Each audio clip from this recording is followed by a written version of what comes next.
This is part one of a three-part series on period two, 1607-1756 colonial America.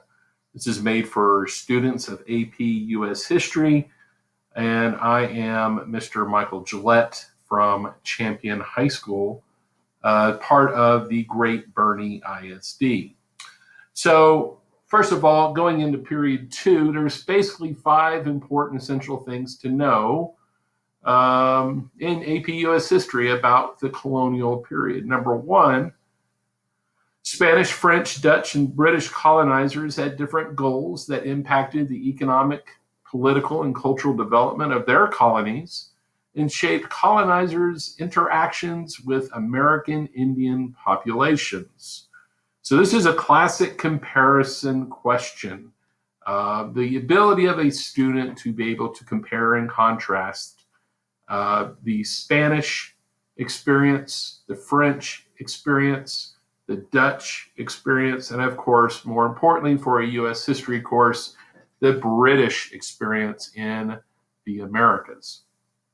Two, conflicts will arise due to competition for resources among European rivals, between European and American Indians. Examples of American Indian resistance to colonizers were the Pueblo Revolt, the Pequot War, and King Philip's War. So again, students are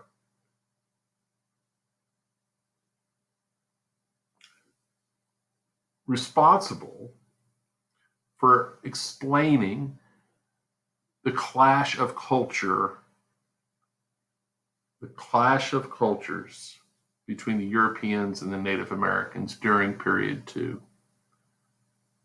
Three, early British colonies developed along the Atlantic coast with some regional differences. The New England colonies were settled by Puritans who lived in small towns. The middle colonies were characterized by the export of cash crops, less social rigidity, and more religious tolerance, and the southern colonies developed a plantation-based economy. Four, the African slave trade grew extensively throughout the 18th century. The trading of slaves, cash crops, and manufactured goods between Africa, the Americas, and Europe will become known as the triangular trade. So the development of these labor systems in the Americas, especially that of the African slave trade, is a pivotal event, period two. It's a very important development, period two. Number five, England used its colonies to obtain raw materials for its own manufacturing purposes and wealth creation. There were, consequently, early examples of colonial resentment and resistance from Bacon's Rebellion in 1676 to the Great Awakening starting in the 1730s, as the colonists began to carve out a distinctive American identity. So big picture questions, students, you need to keep these in mind as you go through period two, as you go through the textbook reading, the primary source and secondary source documents that have been assigned for you, as well as the content of this lecture. These are the big picture questions that are going to help guide you to your first exam. So number one, how did colonial era lay the foundation for the American Revolution? Now, ultimately, the importance of period two, the importance of the colonial period, is that there are key developments in the colonial era, which do, in fact, make the American Revolution possible. And so, and this is really, question number two is in very much in connection with question one on that point. It says, at what point in period two do we begin to see the emergence of a distinctive American identity? And what were the factors and events that contributed to the development of an American identity? So ideally, when these English and these Irish, Scots-Irish, with these Dutch and Spanish, so basically when they came from Europe to settle in British North America, at what point did they no longer see themselves as English? At what point did these colonists begin to see themselves as something different, unlike their countrymen across the pond back home in England. Okay, so we really want to keep, be very mindful of this question as you go through the unit. Number 3, what contributed to the major development of American political institutions as well as distinctive religious American thought? So one of the most important developments of period 2 is we begin to see the development of non-European institutions, American institutions. And what does the word American mean? What does that word American mean? I think if you actually go down here to the bottom of the PowerPoint presentation, question number 9 or 10, it says, what does the word American mean by 1750? You know, so I think it's blended into question 3 is what were those major developments in developing an American political institutions? You know, and again, what I'm saying, American means that there has been a break from European way of thinking when it comes to government, when it comes to religion, as well as other cultural values. What is it about the American experience, the English experience in the 13 colonies that allowed for these new political institutions to develop, as well as a divergence in thought as it comes to religion? So that's big. Number 4, what were the ways in which the colonies were connected to the mother country? And in what ways were those bonds weakening? I think that's a great question. So what was the relationship throughout the period from 1607 to 1756? You need to ask yourself, what are the ways in which the people in the 13 colonies are connected to their mother country? And what is happening to cause those bonds to weaken? Okay. 5, trace the development of slavery in the American colonies. So the labor systems put in place that are going to be imported to British North America. What are the major developments that led to the development of slavery, chattel slavery in the American colonies? Number 6, what were the nature of the interactions between the colonists and Native Americans? What were the nature of the interactions between the colonists and Native Americans? So, and of course, you're going to get different answers here. You're going to understand that the interactions, for example, that the Puritans had with the Native Americans are much different than the interactions that the Quakers of the middle colonies had. So, 7, to what extent were the New England, middle, and southern colonies English by 1754? I mean, we call them the 13 English colonies, but are they really English? What connection do they have to the mother country? How different are the 13 colonies? How are people different than from their countrymen back in England? Number 8, this is a typical period 2, and arguably one of the most important questions in terms of the AP exam. To what extent were the New England, middle, and southern colonies distinctive politically, socially, and economically? This is a comparison and contrast. To what extent were they similar? To what extent were they different politically, socially, and economically? So as I go through this unit, you need to take out a sheet of paper, create a chart, a T chart, label it into thirds, label each third, New England, the middle third, middle, the last one, southern. All right, and as you go through this unit, think about how are these three regions distinctive? To what extent were they distinctive? And then, most importantly, or I would say it's most importantly, but also important, are the factors that accounted for the differences. Why were they different? Yes, they're all English, but why are they different? Why is the economy of New England different from the economy of Virginia? What are the factors that accounted for it? Why? So that is, like I said, I think number 8 is a big one. And of course, number 9, in what ways was America distinctive from Europe by 1750? Okay. So, very good.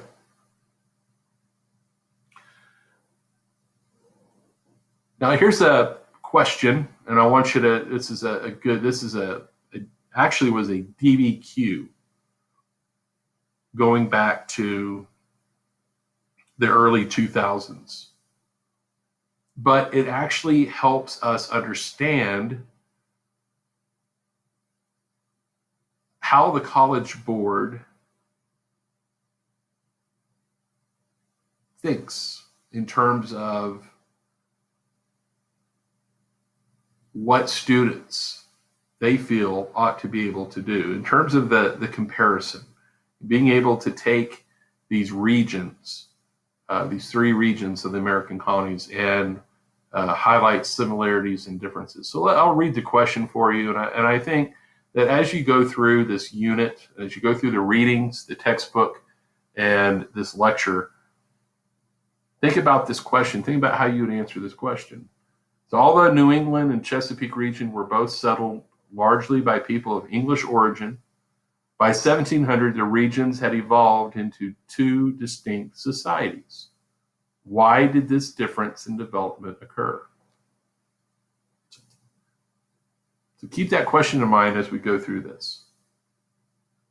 All right, so what I also did here for you is you have access to this PowerPoint on the Google site under the Colonial America page.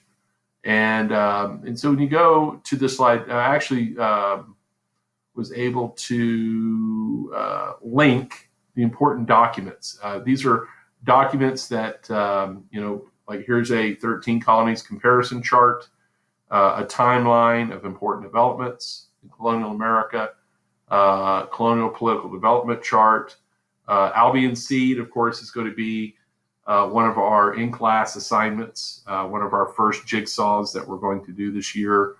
And there's other documents here. I really want to pay attention to, we've got a couple of documents dealing with that issue of slavery, the development of slavery in America. So if you go back to the questions we just covered, remember one of them talks about the development of slavery, trace the development of slavery. So those documents will help you there. Transformation of European society.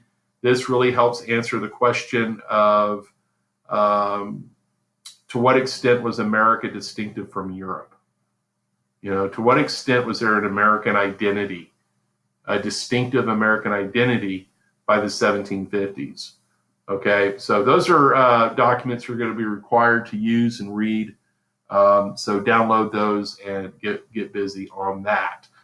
So as we get into colonial America, let's just understand, let's just talk about like just essential vocabulary here and what we're looking at.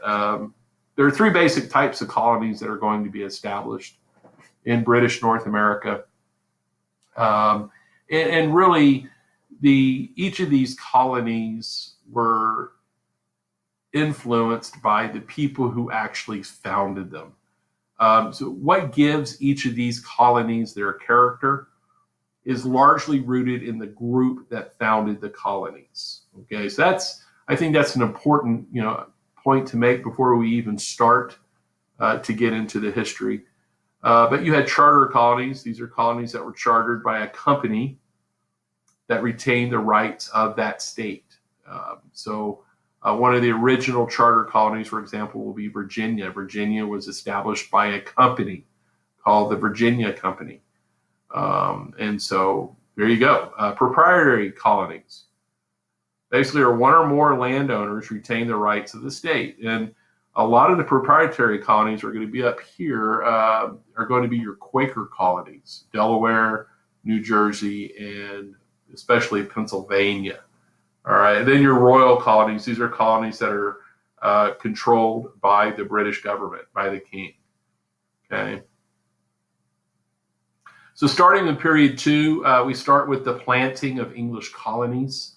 We're talking about these first efforts, the first successful efforts on behalf of the English government to establish colonies in North America.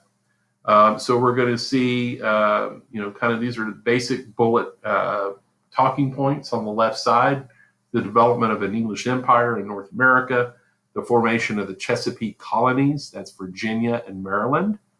And where it all starts is with the story of Jamestown, the introduction of tobacco, what is the relative importance of the tobacco crop and the future success of the Chesapeake colonies, the conflicts with the natives experienced by the people of Jamestown and Virginia, and then, of course, the early colonies, the earliest colonies in the New World for the English are going to be these Chesapeake colonies of Virginia and Maryland.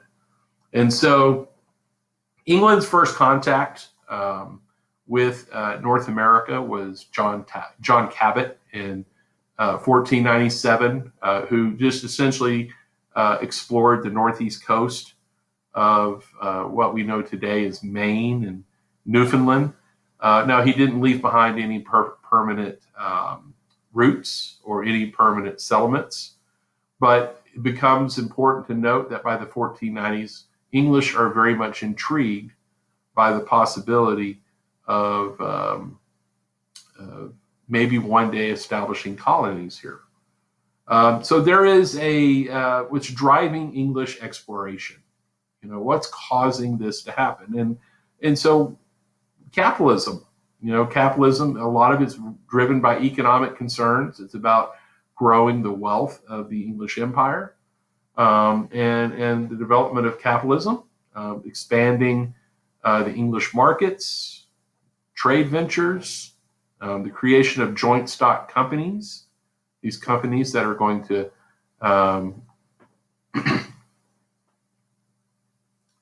accumulate and gather and attract capital, and then use that capital to establish colonies. So Virginia, for example, will be an early example of being founded by a joint stock company. What was also driving English exploration was obviously the Protestant Reformation.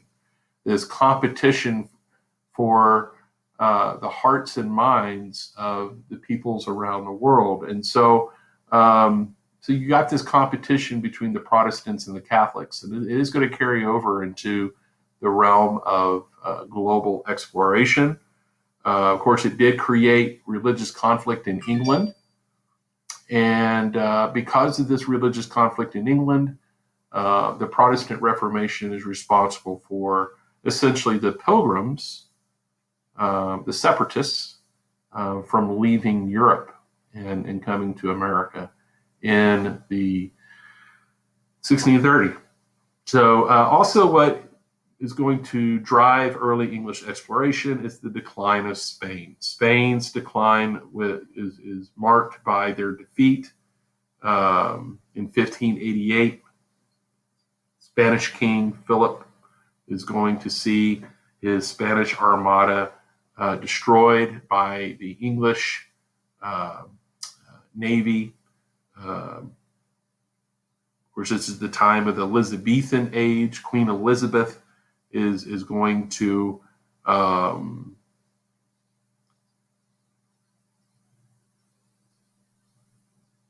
help England climb the ladder in Europe.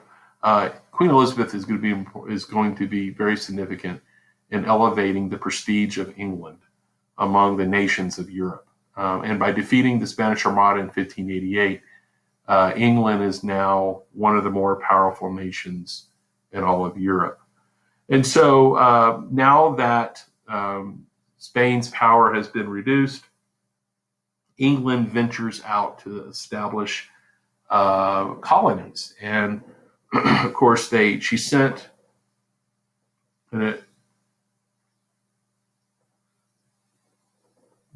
two expeditions. One was Newfoundland. It was Sir John Humphrey, and Sir Walter Raleigh. Sends out two expeditions to go out and establish two colonies. Now, the one in Newfoundland failed, but Roanoke, as you can see here, Roanoke actually is going to be the first English attempt to establish a foothold in North America. And it failed. I mean, bottom line is they picked a horrible location. We talk about location. They essentially settled on what we would call like a barrier reef, like a sandy. I know it doesn't really reflect it in this image, but they picked the worst possible location. They couldn't farm. They didn't bring enough supplies. Sir Walter Raleigh returns home to England to bring more supplies, to bring more people. And when he returns, he finds that the colony has been abandoned. And the only clue that's left behind is the word Croatoan, which has been carved into a tree at Roanoke. He returns home to England only to be sent to the Tower of London and then eventually executed. So what follows Roanoke, and I think one of the things the English learned from Roanoke is that the monarchy is no longer going to pay for these things. These colonies are very, very expensive. They're no longer going to pay for those things. And so we see a reliance on private companies, private corporations, that these companies, we call them joint stock companies, that these joint stock companies are going to, as I've mentioned before, they are going to accumulate capital by selling shares of stock in their company, and then they're going to use that capital in order to finance new colonies. And that is exactly what we get in 1607. In 1607, we have a joint stock company that's founded, named after the Virgin Queen Elizabeth, the Virginia Company. And in 1607, they founded Jamestown. Okay, Jamestown, of course, by this time, by 1607, Queen Elizabeth is dead, and her nephew, James I, is now the King of England. And the goal of the Virginia Company was to essentially profit. That was the goal of the Virginia Company. Many people who had invested and bought shares of stock in the company sought to achieve monetary gain by establishing this new settlement. Okay. Now, if you look here,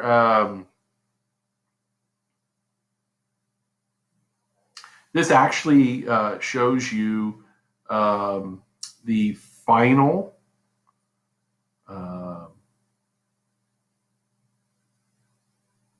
settlement of Jamestown. It was originally settled upriver.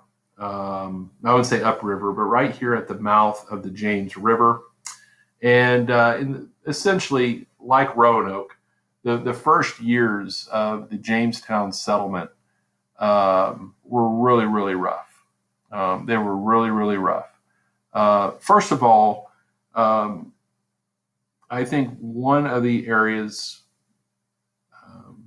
things you need to know about the Jamestown experience is the hardships. What hardships did they experience, right? First of all, they picked a bad location. They picked a location that was pretty close to a swamp, so there was disease, and they also picked a location where when they went to dispose of their human waste, they would throw the human waste into the sea, and the tide failed to take it away, to wash it away. So they had a contaminated water supply. They brought basically too many rich people, people who were not willing to work. And so they brought few laborers, not enough people to work. They didn't bring enough soldiers. So when they settled in American Indian territory, the Powhatan Indians, they settled in what is Indian territory. And so naturally there are going to be intermittent wars between the people of Jamestown and the Powhatan Indians. So essentially, it was a very, very dangerous work they were doing. I mean, so let's just look at it this way, and I want to make sure that this is very, very clear how important this is. Before the English even set foot in the Chesapeake Bay area. Now, there's two things that essentially the English learned from the Spanish experience in North and South America. All right. So one is they knew that they would probably run into these Native Americans. Right. I mean, it was very well known, very well accounted by the Spaniards that you're going to run into these Native Americans. And secondly, these Native Americans have gold. When you look at the Inca experience and the experience that the Spanish had with the Aztecs, this is exactly what the English expected to find in Virginia. And so when they first got there, they spent all their time looking for gold rather than hunting and farming and establishing a foothold, right? Establishing survival, building fortifications from, neighboring Native American tribes. They didn't spend their time accumulating food for the winter, stockpiling food for the winter. And so what they did, they died. They died, and they died in huge numbers. Obviously, 40 people died on the voyage, on the way there. And then in the first, by the time we get to the first winter, this is called the starving time, because again, they, rather than establish farms and stockpile food for the winter and fish, they spent all their time looking for gold. And so by the time the winter came, there was no food. And of course, here's some images from Jamestown today on the right-hand side. Homes that they built. Over here is a map of Jamestown. I think they did build fortifications. You can see Powhatan here.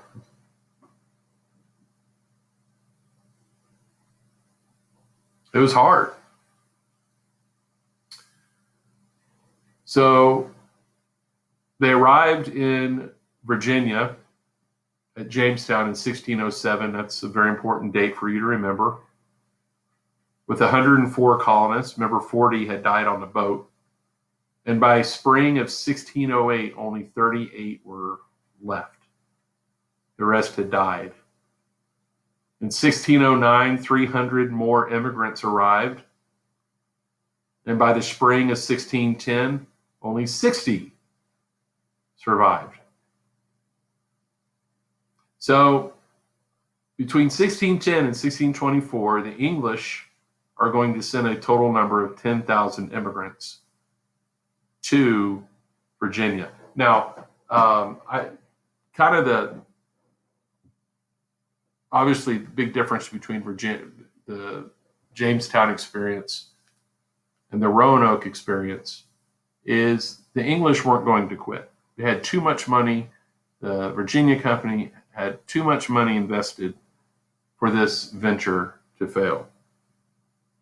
By 1624, you can see the population reached 1,200 as settlements began to grow along the James River. Now let's go back to that map, and you can see that really what saved Jamestown is when they decided to move it further up the river, away from the swamps, away from the bad water, and they moved it upstream.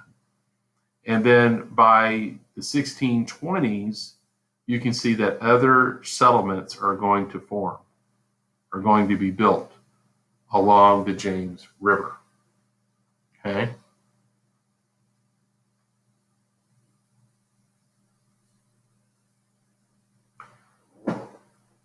Life expectancy in Virginia during the early 1600s was 40 years old, which, I'm 47 right now, so I would be like grandpa. I'd be like the wise old sage of the group. Death of children. How many children died before the age of 5? 80%. Very high mortality rate. Okay. So despite a difficult beginning, the colony did survive. The Virginia Company tried to diversify the economy by sending craftsmen and over 400 women to Jamestown. One of the ways in which the early settlers struggled is that there were very few women. The original immigrants to Virginia were mostly men, single men. And so importing women to Jamestown really helped the colony grow, enabled the survival of the colony. To encourage more settlers, bring more people, the English would promise full rights of an Englishman and a share of self-government. So one of the things that these English in the Chesapeake learned is that people would come to America if it meant that their rights and their status as an Englishman would increase. And so obviously I want to really make a big point of this. This self-government here, democracy was created in America as a way to attract people to come here, the way to attract settlers to come here. And so in 1619, delegates from Jamestown and other surrounding areas met in what was called the House of Burgesses. This was the first ever representative government. It's kind of like a miniature parliament. Representative Assembly in the Americas. The Virginia Charter eventually would be revoked by the king in 1624 because he thought that the House of Burgesses was too democratic. See, democracy and monarchy doesn't mix. Democracy and monarchy doesn't mix. But what America had to offer in its earliest moments was democracy. And eventually he brought Virginia under his direct control. Now, the important thing about this is the royal governor of Virginia, even though he may have been appointed by the king, his salary was paid for by the House of Burgesses. So these governors, these royal governors that were appointed, listened to these representative assemblies. And so there was an autonomous democratic form of government being formed in just the earliest years of the founding of these colonies. Here's an image of the House of Burgesses, a deliberative body. And it was made up of distinguished men of great wealth. But you have to start somewhere. So ultimately, the savior of Jamestown was tobacco. In the early 1600s, tobacco becomes extremely popular in Europe. And even though some writers called it a, quote, a poisonous weed, the cause of many diseases, it took off. It became very popular. You can see over here on the right-hand side a map of Jamestown, of the James River and the Chesapeake, and the pattern of settlement, and that the pattern was along the rivers. And it was along these rivers that you had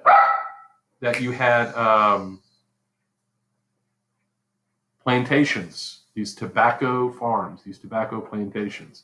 So that is really what helped save Jamestown, was the birth of tobacco. One historian I know refers to Virginia and Maryland. Now, Maryland is also, we'll talk about Maryland here in a second, but Maryland and Virginia were referred to as the two colonies that were built on smoke.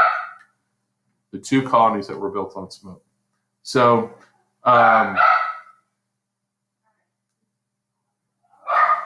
dogs are barking. So, in 1612, an English planter by the name of John Rolfe had worked with the Powhatan Indians, the neighboring Powhatan Indians, in learning how to grow tobacco. Guys, growing tobacco is hard. Like, you can do everything right and fail. So it's a very delicate process. Devotes a lot of care in order for tobacco to thrive. And so also, the thing about tobacco is that it depletes the land. Okay, let me say it this way, that it's a plant that really pulls nutrients out of the soil. So after growing tobacco on a plot of land over a number of years, basically results in the land becoming exhausted. And so in the South, in the southern colonies, you do have expansion as kind of part of the character of the economy. Expansion meaning that more and more land is needed. So in the early history of Southern America, whether it's the colonial America or early America, is that the economy was built around these large tobacco plantations. And these tobacco plantations oftentimes required new land. We needed new land. So they became very much expansionary. It's a big part of the Southern way of life, is the need for more and more land. But what tobacco needed is it needed a bigger demand of labor. And because, like I said, remember, tobacco requires care. It requires a lot of attention in order to grow it and to harvest it. And so this leads to the slave trade, the need for more labor. And what you also have in early Virginia and Maryland is you've got conflict between the Indians and colonists.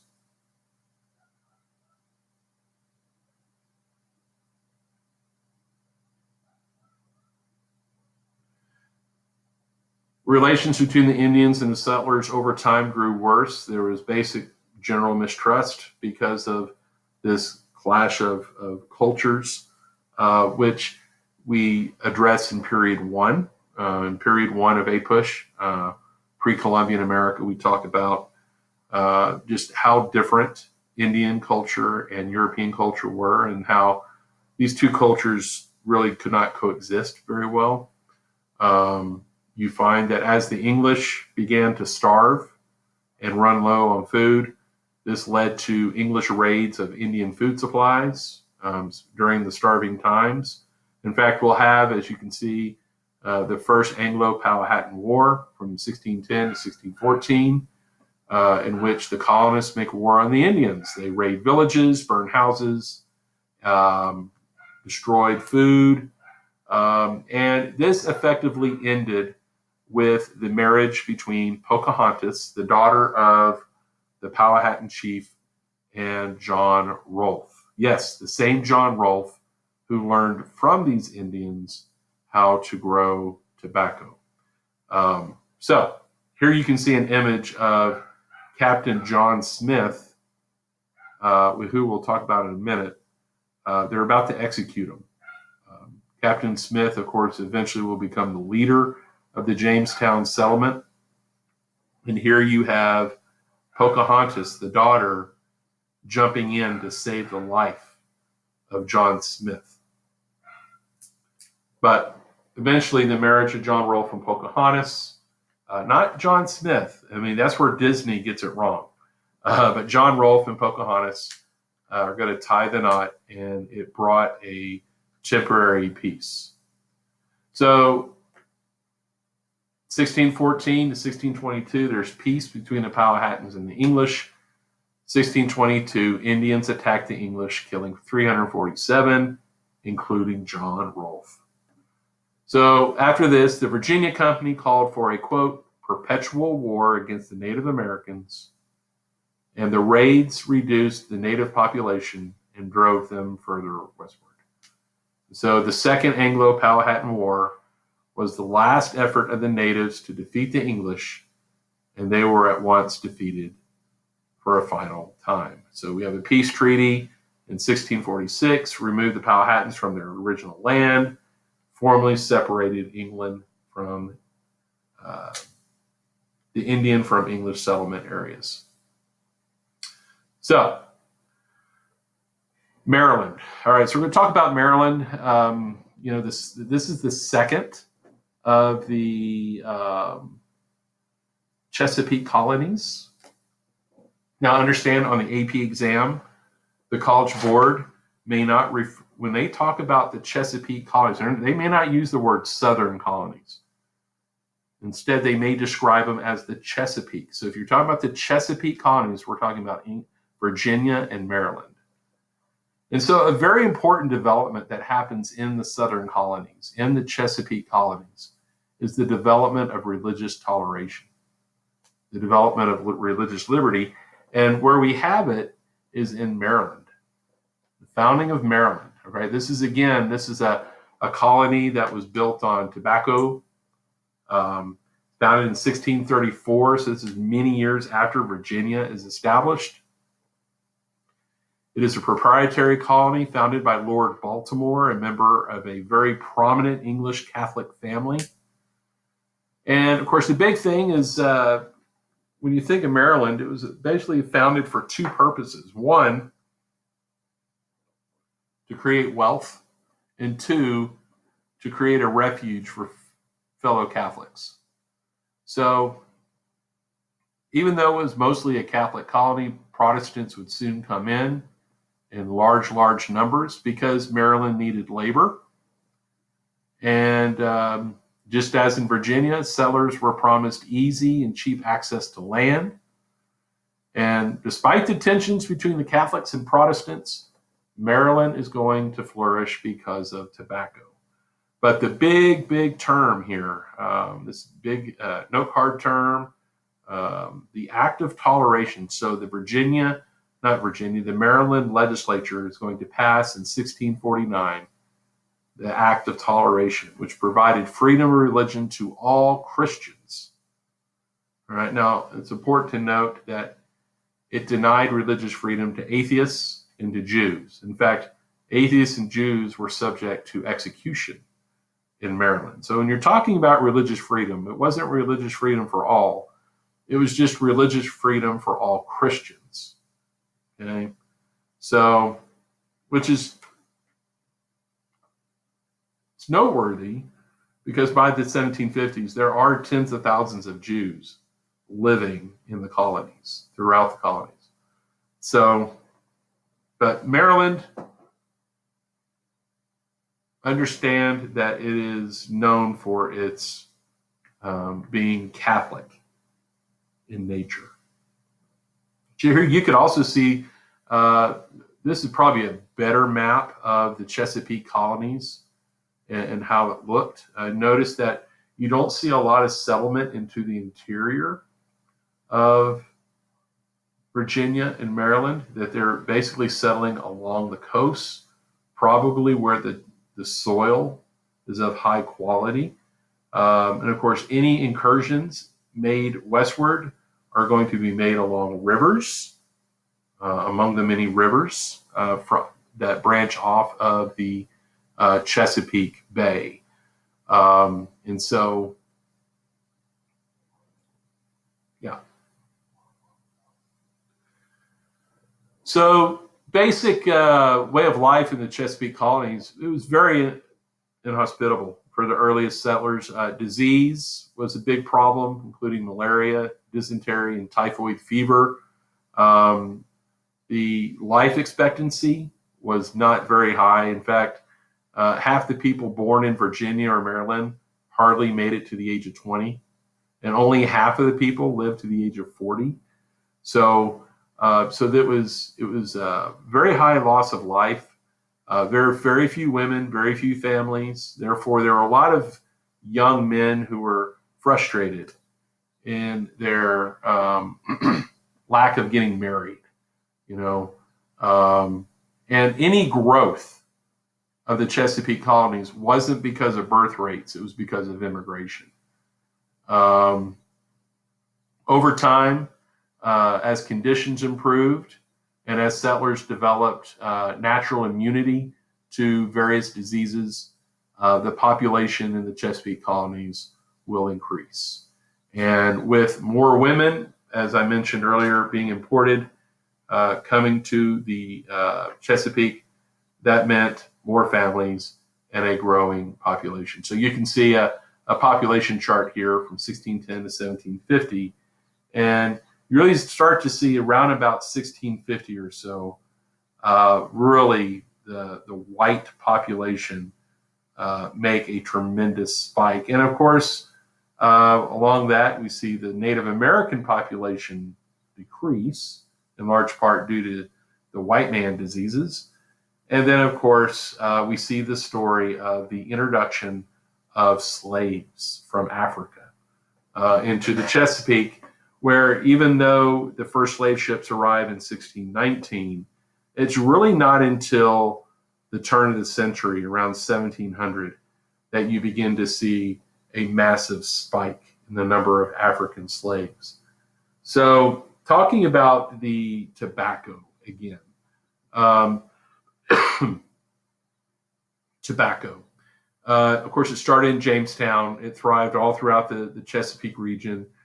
Quickly exhausted the nutrients in the soil. It pushed settlers further and further west, which brought about Indian attacks. But it was a very labor-intensive crop. It required a lot of labor. So originally, the English used what were called indentured servants. Now, indentured servants are what you call your white slaves. They're white. They're poor whites from England. Okay. Oftentimes, these indentured servants have a skill or a trade, but essentially, they voluntarily, unlike African slavery, these white slaves, they voluntarily sell themselves as a laborer. And it's usually 5 to 7 years of labor. And at the end of their term, whatever they owe their master, at the end of 5 to 7 years, they would be given their freedom. And so both Virginia and Maryland employed what was called the headright system. You need to know this, okay? The headright system is actually what encouraged thousands and thousands and thousands of these indentured servants to come to America and to work as servants, to work as slaves. Because at the end of your period of service, you were to be paid with a head right of 50 acres of land. 50 acres of land. And so they would one day become landowners. Now, the thing is, a lot of these indentured servants had zero opportunity in owning their own land in England. England, by the way, has got a lot of poverty.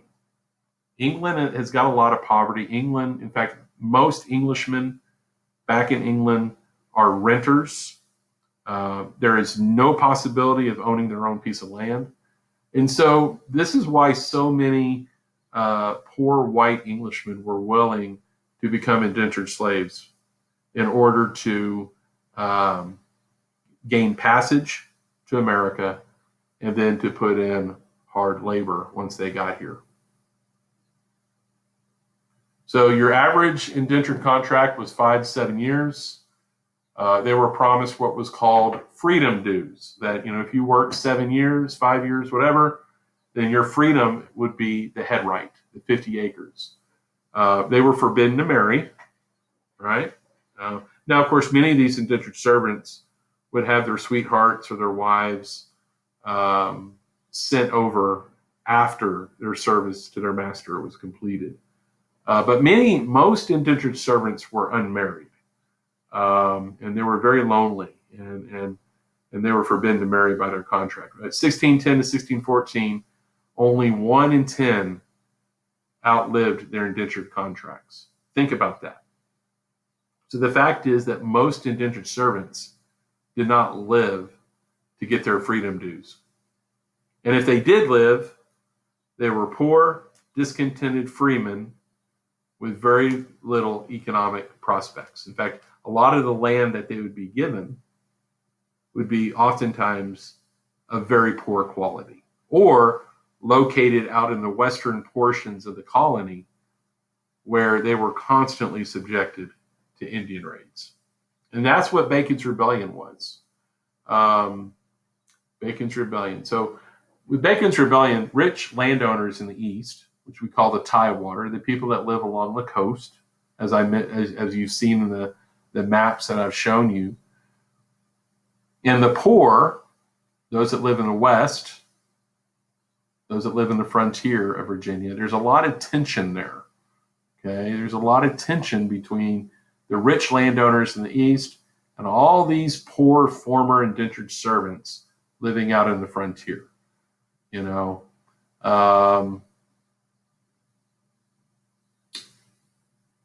Much of which I've already explained. Indian attacks, inability to get married. The fact is that a lot of these indentured servants wanted to one day be able to grow tobacco so that they could get rich.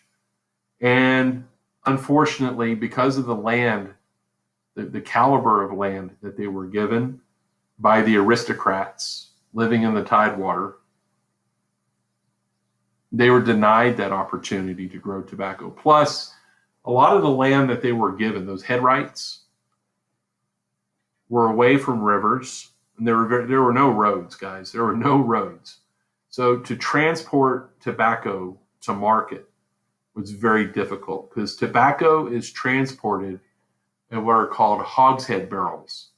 And hogshead barrels easily weigh 600 pounds. So even if a former indentured servant, even if he could grow tobacco, he couldn't transport it. So what did that leave him? It left him poor and frustrated and angry. And so what happened out of this, this is in 1676, this is exactly 100 years from our American Revolution. Nathaniel Bacon, a Western landowner, led white settlers, a lot of these frustrated poor whites living in the frontier, in an attack on random Indian villages after a white settler was killed by the Dogue Indians. Okay, Governor Berkeley, who was governor of Virginia at the time, ordered them to stop, but they refused. Labeling them rebels, they were now seen as a military challenge to the colonial government, and Nathaniel Bacon led his band of malcontents to march on Jamestown, and they burned it to the ground. And so this was the largest, most powerful insurrection in the history of the colonies, other than the Revolution. Twice, Bacon led his army to Jamestown, which was the early capital. And in round one, Berkeley offered him a full pardon. And in round two, Bacon marched to Jamestown, burned down the city, and forced the governor to flee. And when Bacon was on the verge of taking over Jamestown, he died. So what is the significance of Bacon's rebellion? This is big, Clyde. This is very important. It showed the struggle to define a border between Indian and white lands. And I put this in bold print for a reason. Okay, it's very important. It illustrated the socioeconomic class differences between rural and urban, east versus west communities that would continue throughout American history. It exposed the problems of a large, unstable population. We're talking about this large group of free, landless, unemployed, unmarried men. These were the guys that made up almost all of Bacon's army. And ultimately, it became apparent that these poor whites are becoming hard to control. So the aristocrats, the rich, the wealthy in Virginia decide that they're going to gradually move away from using white indentured servants to Africans. And that's the Atlantic slave trade or triangular trade. Now, we will spend a great deal of time in class on this. There is the Nash article, Black People in a White People's Country. You want to read that. That's an assigned. You're going to get a good account as to what the middle passage was like and the slave trade was like and what really motivated it and all the attributes of it. But essentially, 95% of African slaves did not settle in British North America. They settled in the Caribbean and they settled in South America. And when you're talking about the bringing of slaves to America, to the Western Hemisphere, it wasn't for tobacco. It was used mostly for sugar, okay, which is even more labor intensive than tobacco is. As their numbers increased, authorities they passed extremely strict slave codes in order to control them. Sugarcane plantations, as they grew larger, smaller farmers are going to be forced out and they're going to migrate to the American colonies. And as they begin to immigrate to the American colonies, they brought their slaves with them. Okay, they brought their slaves with them. And so as they brought their slaves with them, it changed the way slavery operated in the American colonies. So here you can see a pretty clear chart about the extent of the slave trade. Obviously, Portugal is the leader in the clubhouse in terms of not just the number of voyages, but the sheer number of slaves that would be transported across the Atlantic to South America.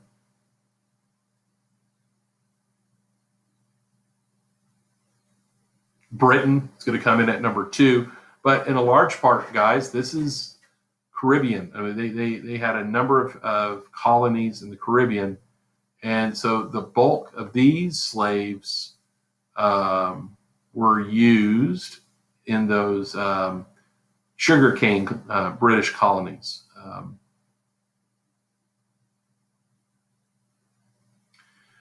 So during the 1500s, the Portuguese dominated the slave trade. They sent thousands of slaves from Africa to South America and the Caribbean. Eventually, the Dutch, English, and French got involved, and the slave trade grew until it reached its height in the 1700s. You can see, I think it's a good point to see that 4% of all slaves that came from Africa, 4% came to British North America. So I think sometimes we get in our minds that you think of slavery in America, British North America is, I think, comes to most of the people's minds.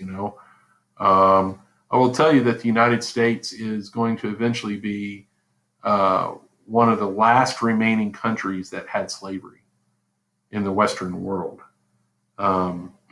But anyway, so and I'm going to just refer to the Nash article on the rest of the description of Middle Passage, the shipment of these African slaves from Africa to the Western Hemisphere as a way to save time.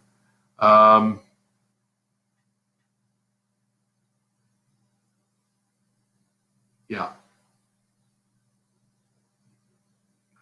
Triangular trade. Okay. Remember one of our key concept questions: to what, how is English North America tied to the mother country? Right? Trade.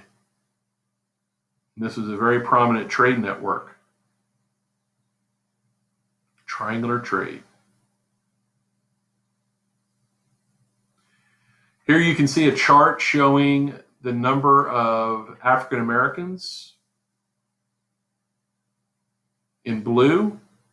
That's the African American population in 1680. In red, the African American population in 1740. So one of the things we have to think about is, why are the numbers of African Americans low in the North, but they're very high in the South? What you think about that? And of course, prominent on this map is Charleston. Charleston becomes the hub of the African slave trade. And so when you're looking at the southern colonies, one thing we've got to throw in that the southern colonies actually starts with the West Indies. That one of the major developments during this period is that Spain, its hold on the Caribbean is weakening. And England, over time, is able to gain more and more colonies in the West Indies, in the Caribbean, right? Beginning with Jamaica. Sugarcane's the main crop. It's a rich man's crop. Desires, like tobacco, requires lots of care and labor. If you are a fan of Hamilton the musical, then you know that the story of Hamilton begins when he's a young boy on St. Kitts and Nevis. These are islands in the Caribbean, and he is suffering there. He's a bastard child. His mother passes away. His brother, passes away. He's essentially left to die on this sugar-producing island in the Caribbean. And so that's it, man. So they had a huge slave population. There were these slaves were controlled by the Barbados Slave Code of 1661 in order to keep slaves under control, in order to regulate them.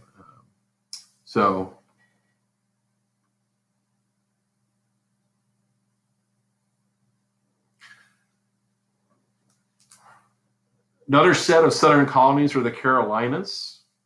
Okay, and so these are colonies established by Charles II. So I think when we talk about the development of the colonies, you have to really keep in mind that what's going on in England is having a great deal of influence as to what's going on in British North America in the 13 colonies. And so King Charles II is going to grant, he's going to reward nobles that are loyal to him with land in the Americas. And that's what the Carolinas eventually becomes. These are called the proprietary colonies. Carolina, in fact, they call the Carolinas are called the Restoration colonies. And I'll explain that here in a second. But the hub of the economy in the Carolinas is going to be the slave trade. Charlestown or Charleston is going to be the hub of the African slave trade in British North America. It is also known for its rice and indigo cultivation. There is no tobacco in the Carolinas. Okay, no tobacco in the Carolinas. And eventually the Carolinas will split into North and South Carolina. Those that lived, and you see down here at the bottom, the big difference is that those who lived in North Carolina were mainly small farmers. They were poor. There was no aristocracy and very few slaves. Whereas in South Carolina was the more prosperous. There was incredibly more trade, and it was very aristocratic. And there you can see the rice and indigo exports over the course of colonial history. Again, a lot of that rice is being sent to the Caribbean to feed the growing slave population in the Caribbean, as well as back home to England.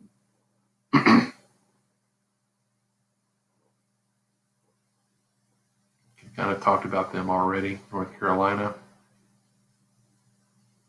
Georgia, kind of interesting, is one of the last colonies to be founded, 1733. It was for two basic reasons. One, to serve as a buffer between the English colonies and Spanish Florida.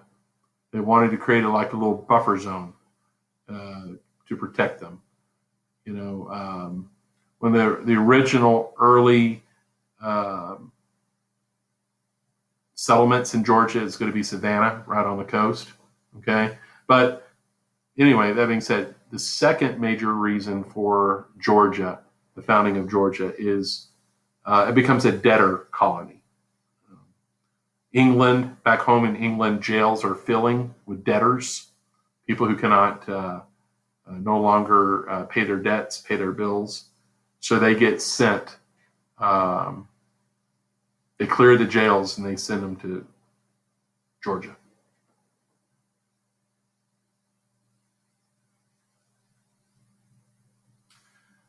So basically, this is a lot of stuff I've talked about before. The Chesapeake and Southern colonies all shared similar traits. They all featured a plantation-based economy with large sources of labor, whether it's indentured servants or African slaves. The dominant faith was the Anglican Church. That's the Church of England. That's the king, of course, is the head of that church. So Englishmen that lived in the South tended to be more loyal to the English government than those that lived in the New England and Middle colonies. And so also the Southern colonies tended to be more, and I've used this word a number of times without really describing it. The word is aristocratic. There's an aristocracy. It's very top heavy. There's a huge gap between the rich and the poor in the Southern colonies. If you are white, there aren't many opportunities for you. That a lot of the political and economic power is hoarded by the big giant plantation owners. They control the government, they control the economy, and everyone else is poor, and you're stuck there. And again, another trait of the Southern colonies are their, and I mentioned this before, their expansionary attitudes, their need for fresh land. Unlike New England and the middle colonies, Southerners tend to be more aggressive in wanting land, more aggressive when it comes to expansion. So again, their society is very hierarchical. There's very little social mobility. Really what dominated the Southern colonies are what we call second-born sons. Okay, so you got to think about a traditional upper-class, wealthy English family is under the laws and traditions, the oldest son normally inherits the father's wealth. Okay, so when wealth is passed on, when wealth gets inherited, okay, it usually goes to the firstborn son. So what if you are the second-born son? Okay, well, a lot of those second-born sons, in order to distinguish themselves, are going to come to America. Okay, they're going to come to America to prove themselves. And so some of the greatest Southern families, the Lee family, the Washington family, are essentially families established by the second-born sons. And so, as it says here under the second bullet, 70% of land owned by the original colonizing families in Virginia were second-born sons, okay, who had something to prove. Then you had your merchant planters. This is new money. These are not your established, people. They're not part of the first wave of settlers. They oftentimes competed with these very aristocratic plantation families. Then you had those small farmers who lived out west in very poor land, very poor conditions, subject to Indian raids. They lived a very, very hard life. Then you have the indentured servants, who are at the very bottom of society, who eventually will be replaced by the incoming African slaves, who will be at the bottom. So not very many cities in the South. The only cities you find in the Southern and Chesapeake colonies are along the tidewater, along the coast, along the rivers. Okay. So this is the end of part one. This is the end of part one of the Colonial America lecture. Thank you.